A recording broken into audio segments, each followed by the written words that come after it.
So, your neuro says that trigeminal neuralgia is due to migraines.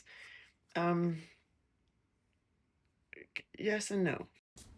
Migraines often transmit pain to similar areas of the face, and so people assume that the pain that you experience during a migraine is from the trigeminal nerve.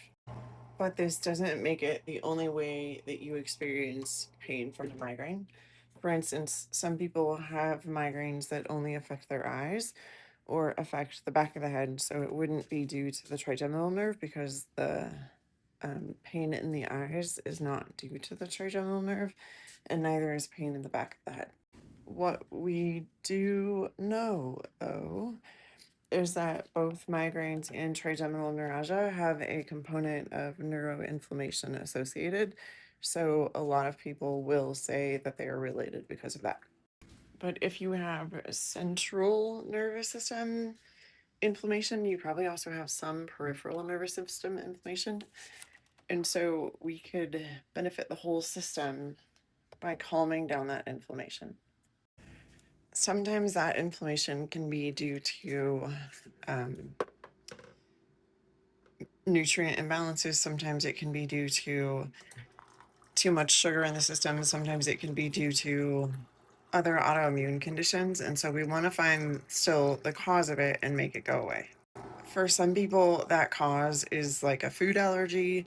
For some people, it's seasonal allergies. For other people, it's things like their makeup. Like I had a gal who couldn't use any mascara that had fibers in it because that would trigger a migraine. So again, we want to find that cause and decrease it. Now, there's some new research in the area of peptides that could reduce inflammation in the nervous system, but I think we still need to figure out why the neuroinflammation happened in the first place. One of the things that I think we don't often consider is the environmental triggers that maybe we're ignoring because they've just always been there and we don't really think that they're that important.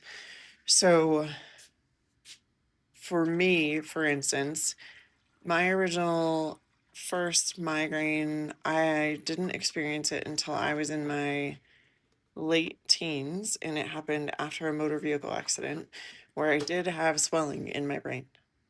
But then things that would trigger it were things like stress, or when I worked in retail, when we got a bunch of new clothing in and we were unboxing that clothing, all of the clothing is shipped in formaldehyde.